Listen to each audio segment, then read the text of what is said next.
What is up, Nightmares? How you guys doing? I hope you guys are doing well today. So today's video is going to be very interesting. So as you can tell from the thumbnail, right, I put old news but new question mark, right?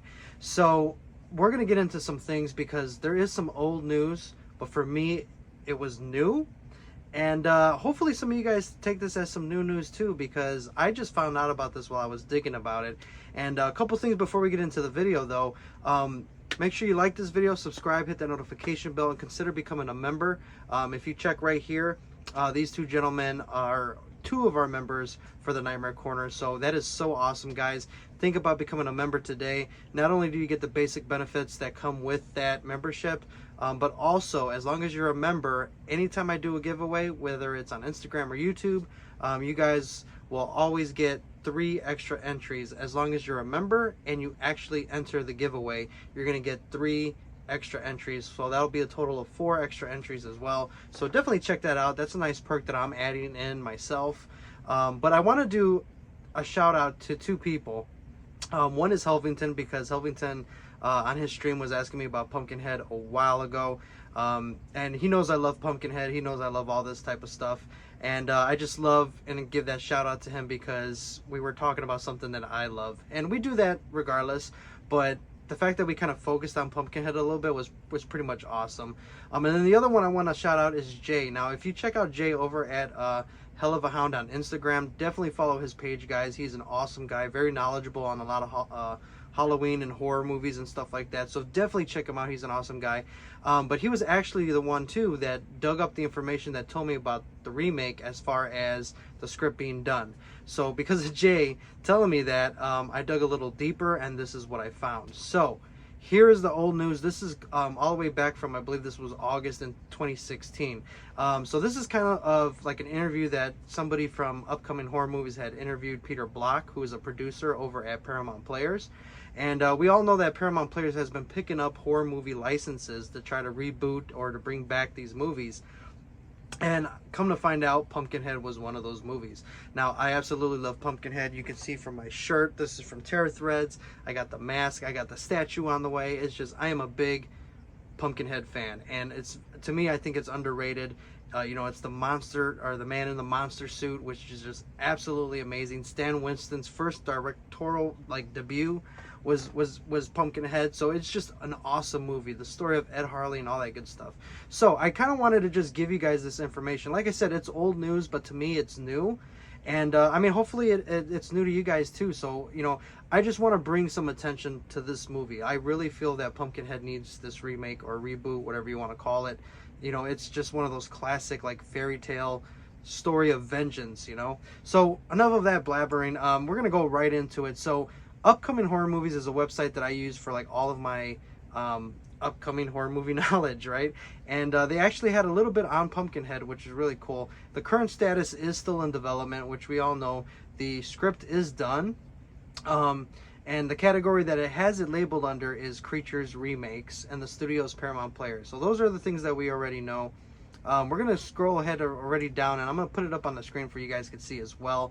But pretty much in this interview, this is what was said. So producer Peter Block, Saw franchise executive producer, purchased the rights to Pumpkinhead and is in search of a director with hopes to start shooting sometime in 2017 with a theatrical release sometime after.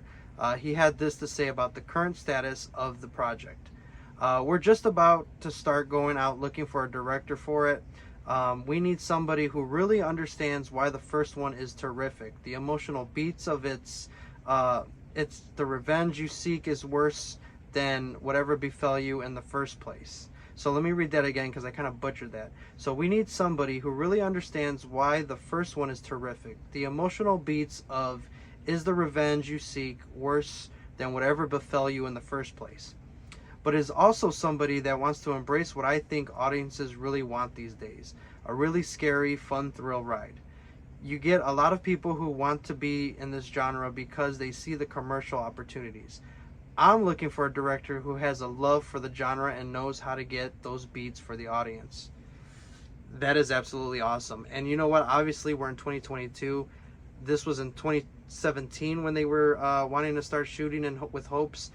Maybe they still haven't found a director, because I get that. You want somebody who's going to love the franchise, or who loves the franchise and understands why that first movie was so iconic, epic, and why it has the cult following that it has today.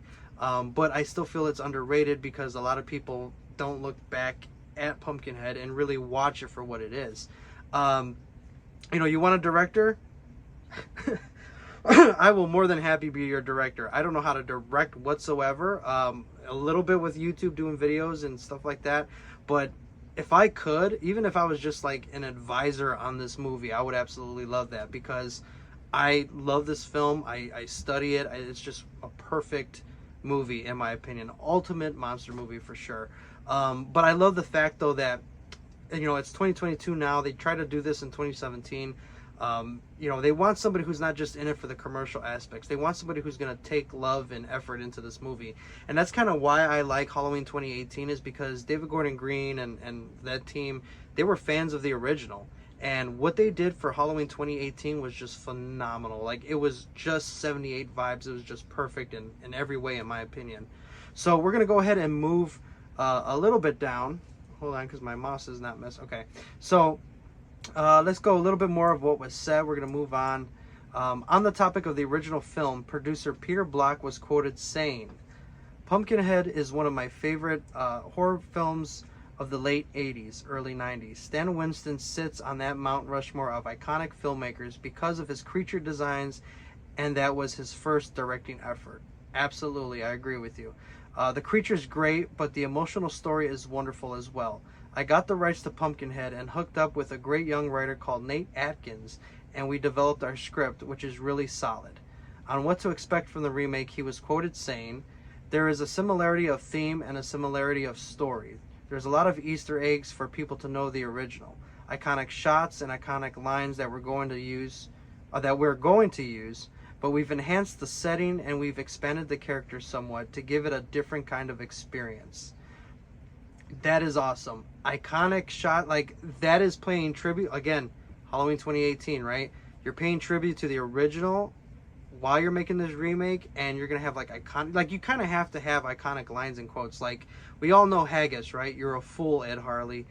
That would have to be in there, right? That's an epic line in that movie. The same as when Haggis is, when she first gets the Pumpkinhead fetus on the table, and she's saying, "You're looking at vengeance." Like, all those quotes is just going to be phenomenal whenever they get this off the ground, which is hopefully soon.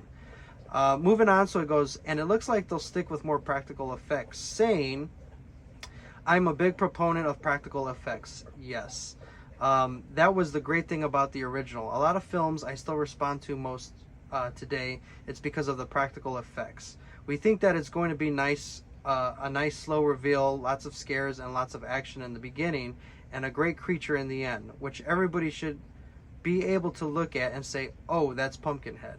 It's not like you're all of a sudden going to find that it's someone, Amorphous Nobilis CGI wispy thing. So I don't know what that means, but I get what he's saying. It's not just some flippity floppity CGI creature.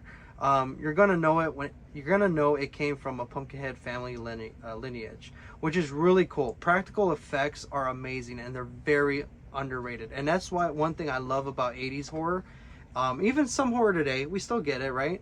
But I think we need to get practical effects. Creatures, the man in the suit, that is so powerful. Honestly, Pumpkinhead 1, Pumpkinhead 2, they still hold up. Those creature effects, the practical effects, works. It holds up. And that's what we want to see. And you know what, honestly, the producer knows what he's going to do. Like, he knows what he wants.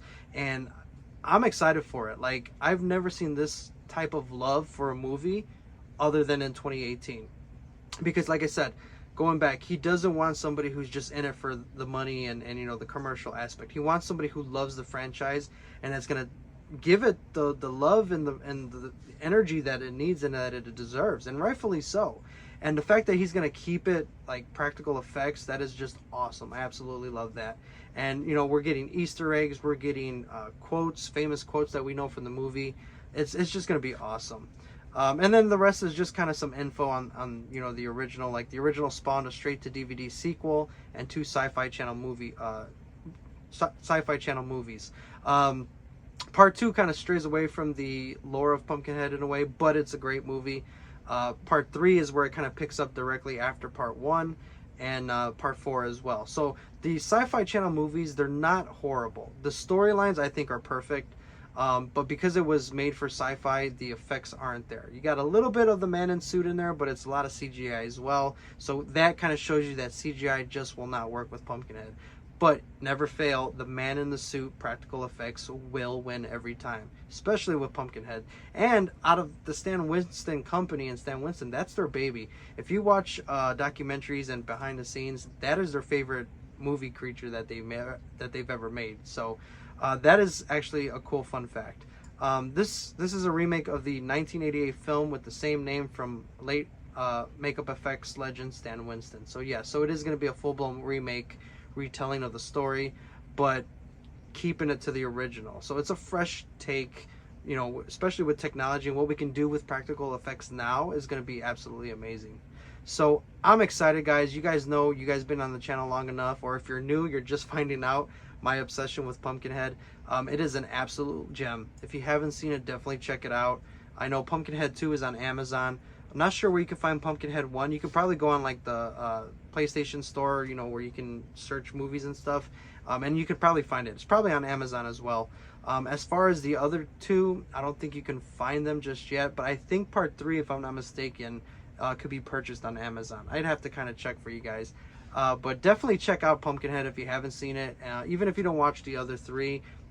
But definitely need to watch the original. You will not be disappointed, I promise you. But yeah, I mean, I just wanted to share that with you guys. Like I said, this is some old news. This is back from 2016, but at least it's something new to me. It's hopefully something new to some of you guys out there watching this. And at least we know that whenever this movie decides to, you know, get back into development and move forward, we know that there's going to be love and care taken into this movie, from, you know, like we said, classic movie lines to practical effects. You know, somebody who really loves the franchise. So I'm really excited about this. Honestly, I wish I had the opportunity to be a part of this development team, because I would die if that happened. But I mean, there's just so many things they can do with this movie, and you know, Pumpkinhead is just one of those stories that it's a horror movie, but it's also a lesson to be learned. It's a very good, strong story. Now, a couple things that I do want to mention, because Helvington actually asked me this: who would I get to play the characters, right? And this is going to be fun, because little by little, as I start digging into the Pumpkinhead lore and things like that, and even with this remake, you know, speculation and stuff like that, he asked me who would I get to start playing the cast in this movie. So this is what I come up with so far, and I think as we progress with Pumpkinhead and the remake, talking about it on the channel, I'm gonna be thinking about more characters. So first, what I would like, or who I would think would be really good, I only got 2 characters so far that I've kind of thought about. So if we look at Haggis the Witch, right? She's the caretaker of Pumpkin. She is the caretaker of the Demon of Vengeance. That is her demon, and you kind of go more into that in the comics. But if we were to get an actress to play Haggis the Witch, now we know Haggis has a raspy voice and things like that. I think this actress here, and you guys all know her, she's from the Conjuring series, Vera Farmiga, right? I think she would play a perfect Haggis the Witch, because watching her in the Conjuring, how, you know, the paranormal and things like that, her face, she has like kind of a peaceful face, but also it could be a menacing face as well. Like, she just has one of those faces that it could be good or it could be bad. And I think as Haggis the Witch, she would be perfect for it. I mean, we've seen her in Conjuring, how she's Lorraine Warren and stuff like that. I think if we were to put her in a villain aspect of it, knowing the presence that she gives in the Conjuring, would be amazing. Now, as far as makeup and design, you know, obviously we would kind of want to make her look witchy and, you know, in the back swamps of the woods and stuff like that. I wouldn't really put too much makeup on her either, though, because like I said, those eyes that she has, they could be peaceful or they could be menacing. So I wouldn't put too much makeup on her, like make her really old, but old enough to where we can still see her facial features. And I mean, you could do amazing things with makeup. So, but the point I'm trying to get across is I think Vera Farmiga would do a very good Haggis the Witch. Now, the one that I actually was considering, now this is the second one I came up with. I came up with, for who I think would be a really good Ed Harley, is going to be the actor who played Jim Hopper from Stranger Things, and his name is let me see, David Harbour. I think David Harbour would make a perfect Ed Harley, and the reason I say that is because when I see him in Stranger Things and like the father figure that he was to Eleven, and the things that he was going through, the pain, the suffering, you know, we had him in his happy times, we had him at his angry times. I legit think that David Harbour would make a perfect Ed Harley. Not only that, but looking at him in Stranger Things, he has that rugged, you know, backwoods, you know, country look to him, you know, just off of Stranger Things. Like, he looked really good, right? I would love to see him play Ed Harley. I think he would do a very good Ed Harley, especially when you see that bond that him and Eleven have, or even when he kind of like flashes back to his daughter and his old family. You see that love and connection there, and you definitely see it between him and Eleven. So imagine putting him in the role of Ed Harley and having his son, right? Build that relationship, see that father and son love and connection, and then have the tragedy befall him of losing his son due to the drunk biker, right? I think he would be perfect. So that is my pick so far. And like I said, we'll get more. I'll think of more characters and actors who could play possibly.